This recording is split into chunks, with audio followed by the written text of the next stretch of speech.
हिस्सा Shivam autism social model के तहत है क्या? ये इस वीडियो सीरीज का तीसरा हिस्सा है। अगर आपने पहला और दूसरा हिस्सा नहीं देखा तो पहले वो देख लें। ऑटिज्म कोई डिसेबिलिटी नहीं है, ये एक न्यूरोलॉजिकल डेवलपमेंट का मुख्तलिफ पैटर्न है। इन बच्चों की सोचने समझने रिस्पांस करने बर्ताव करने गुफ्तगू करने मील जोल रखने की आदत अक्सरियत से मुख्तलिफ होती है और ऑटिज्म के साथ लोगों की आपस में भी उन एरियाज में तरजीहात और अलामात एक दूसरे से मुख्तलिफ है। नॉर्मल लोगों की डिफिनेशन में कुछ लोग होते हैं और कुछ एक्सट्रोवर्ट। MBTI टेस्ट टूल का इस्तेमाल करके अब भी अपनी पर्सनैलिटी टाइप मालूम कर सकते हैं। मैं एक हूँ, ये मेरा पर्सनैलिटी कोड है। इस कोड को मैंने एक लाइफ कोच से फीस देकर अपनी पर्सनैलिटी असेसमेंट करवाकर मालूम किया है। आपका भी कोई पर्सनैलिटी कोड होगा जो हमारे सीखने और जिंदगी गुजारने के मखसूस तरीके बताता है। जब कोड मालूम हो जाए तो हमारे लिए ये आसान हो जाता है।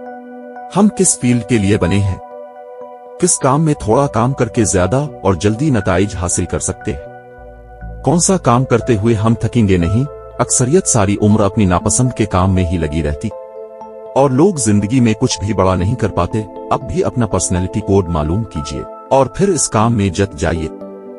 बस 10 साल सर नहीं ऊपर उठाना, टकाकर मेहनत करनी है और इंशाअल्लाह अगला 100 साल आपका नाम इस फील्ड में जिंदा रहेगा। जितनी मेहनत ज्यादा मकसद बड़ा होगा इतना नाम मोतबर होगा। ऑटिज्म की असेसमेंट तो करवा ली, वालिदैन अब क्या करें? इस बच्चे को अपने दीगर बच्चों से मुख्तलिफ बच्चा कबूल करें। ये मुश्किल है खुसूसन वालिदैन के लिए, मगर आप इस बात को लेकर किसी दुखा सदमे में प्लीज हरगज न जाएं। न ही इस बच्चे को ठीक करने के गलत रास्ते पर चल पड़े। ये बच्चा सारी उम्र दूसरे लोगों की तरह नहीं हो सकेगा।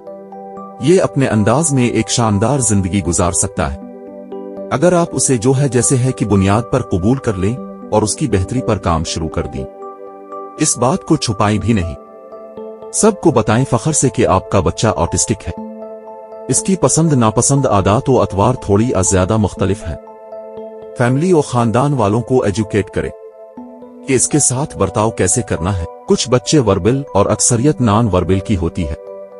कुछ बच्चे सारी उम्र एक लफ्ज भी नहीं बोल पाते, इशारों की जबान सीख जाते हैं या कोई मखसूस अल्फाज बोलते हैं जैसे अंडा उम्मी अबू आम, कोई एक लफ्ज, वो भी जब इनकी मर्जी हो।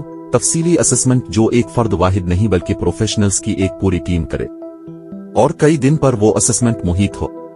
वो तय करेगी कि ऑटिज्म के साथ कौन सी कंडीशंस जड़ी हुई है जिनकी वजह से इसे स्पेक्ट्रम कहा जाता, और इसका इलाज नहीं कराना जो दुनिया भर में है भी कोई नहीं, बल्कि मैनेजमेंट और एजुकेशन का प्लान कैसे बनाना है। ऑटिज्म के साथ सबसे शदीद कंडीशन जो जुड़ती वो नाबीनापन ब्लाइंडनेस है।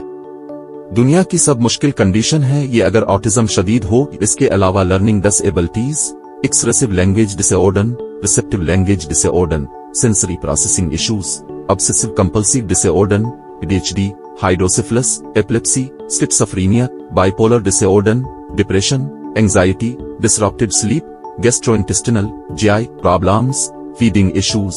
ये बच्चे आम बच्चों से मुख्तलिफ अंदाज में सीखते हैं। इनको सबसे पहले बुनियादी बातों के बारे में बताया जाता है, अपने जाती काम कैसे खुद करने हैं। मुमकिना तवज्जो और बोल चाल पर माहिरीन सालों साल काम करते हैं तो जाकर कोई मामूली सा आउटपुट मिलता है। इन बच्चों की 1-to-1 टीचिंग है। 2 बच्चे भी एक वक्त में एक जगह नहीं पढ़ सकते। Punjab special education department in बच्चों को इस वजह से नहीं लेता कि वहां हर कैटेगरी में बच्चों की रेशो उस्तादों की तादाद से पहले ही बहुत ज्यादा है। हमारे बेशुमार स्कूलों में दानिशवराना पसमानदगी के साथ बच्चों वाले पोर्शन में एक टीचर के पास 10-20 बच्चों के साथ ही एक कोने में ये बच्चा भी चुपचाप सहमा हुआ बैठा रहता है। 10-20 साल भी वहां बैठा रहे, कोई बेहतरी नहीं आएगी। इसे इनफरादी तवज्जो और 1-to-1 टीचिंग की जरूरत है। जहां उन बच्चों को पढ़ाया जाता वहां कोई डिस्ट्रिक्शन नहीं होती, कोई आवाज किसी फर्द का गुजर नहीं होने दिया जाता कि ये बच्चे इंस्ट्रक्शन पर फोकस कर सके। इन बच्चों के इलाज और बहाली पर दुनिया भर समेत पाकिस्तान में भी हजारों नीम हकीम, अताई, पीर, डॉक्टर, माहिर नफ्सियात, speech therapist, special education sir, occupational therapist और कई बगैर किसी डिग्री के ही सिर्फ माहिरीन के साथ काम करके सीखे हुए अफराद वालिदैन व बच्चे का वक्त बर्बाद करने के साथ इनका पैसा भी बर्बाद कर रहे हैं। वालिदैन को धोखा दे रहे हैं कि वालिदैन को कुछ पता ही नहीं, इस वीडियो सीरीज बनाने का मकसद ये है कि इंटरनेट से मालूमात लेकर कोई नतीजा निकालना हर किसी के बस की बात नहीं है। एक आम आदमी सब कुछ नेट से नहीं सीख सकता, ना ही सब कुछ जान सकता है। जान भी ले तो उसे बहुत ज्यादा वक्त लगेगा। इससे अगली वीडियो में हम देखेंगे कि ऑटिस्टिक बच्चों में अगर कुछ खराबियां हैं तो खुदा ने कुछ खूबियां भी रखी हैं, कैसे उनके साथ काम करके इन बच्चों से गैर मामूली काम लिए जा सकते हैं। मिलते हैं अगली वीडियो में।